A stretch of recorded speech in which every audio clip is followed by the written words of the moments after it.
actually grew up in Palm Springs area. That's what I would call my hometown. But some would say that I jumped on the bandwagon and moved up to Seattle to maybe see a little bit more greenery. Today, I'm going to be talking to you about change. And while I'm not going to be talking to you about my change of moving from Southern California to Washington, I will give you some examples of how I've used change at my work.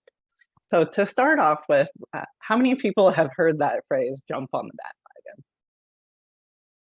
Yeah, so essentially, for those that are not familiar with it, the idea is there's this tendency of people to want to adopt a certain attitude or behavior because everyone else is doing it. Maybe it's that modern day FOMO, right? Fear of missing out. Well, to get other people to jump on the bandwagon, today I'm going to talk to you about how communication is key to change management and how you can get others to jump on the bandwagon.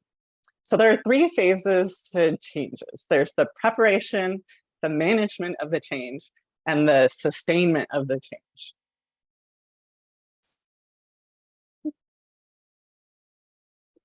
To start off with, let's talk about the preparation. So my last speech was on the whole project management, and that's the technical side. But change management is the people side of going from your future state to your current state. And to do that, just as your project plan, you need to prepare the people. And the best way is come up with a communication plan and get everybody's buy-in from the beginning. Let them know, sort of bucket them into different categories. So for an IT change, generally I have a steering committee and then I have a core team. But within that core team, I have the business SMEs, which are subject matter experts. And then I have the technical team, who are the ones that are actually going to deliver what the SMEs are asking for. So I'm going to have this communication plan that says, at this stage, I'm going to let these people know this. And I want them to agree that this is the frequency that I want, this is the content that I want to see, and really just know that this is the why we're moving to where we want to move. And start building that buy-in even before we start that change. After we've prepared, we defined where we're going, how we're going to get there. We're going to execute and say how we manage the change. So managing change is where that project portion comes in. I like to have a project plan, particularly Smartsheets is one of my favorite, where you can then visualize different dashboards for the different communications that you're looking for. So you can take the same input and have different dashboards that'll feed maybe for steering committee, the key milestones, and your core team, maybe the 2-week look ahead, because they're more tactical and they need to know what's happening now, not what's happening overall. But we also have a RAID log. So a RAID log is where you can document the risks, actions, issues, and decisions.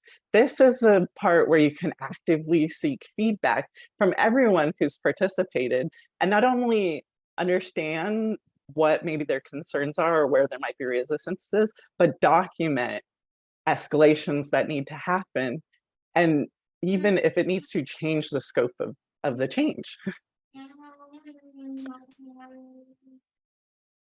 So once you've implemented, you want to focus on sustaining the outcome, making sure that people have adopted your change. So the best way to do this for a technical change is have that hypercare. We have generally the functional area business subject matter experts, and you have the technical team, and they're there to let people know that, hey, we might not have got the change perfectly right, but we're ready to address the gaps, and we're ready to implement any kind of corrective actions that happens. But overall, we want a lessons learned. The lessons learned is going to let us reiterate what we did successfully. If we had a successful change, what did we do well? How were we able to address some of the resistance that we might have had? And reiterating those successes can build a nostalgia for the changes that we've managed. We want people to say, yes, that person is so great at managing change. I want to be a part of that change the next time around. So when I get to the summary, I want you to realize that change is not adopted by chance. It's earned through buy-in. We really want to make sure that we communicate clearly before, during, and after. If we have this clearly defined problem or opportunity, people are going to buy into what the change that we're trying to implement. If we have a great implementation plan, people are going to clearly understand where we're going and how we're going to get there.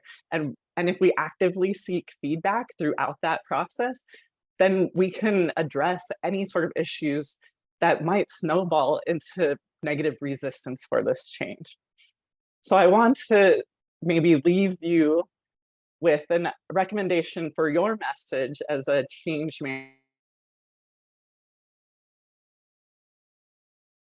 manager, is to say, again,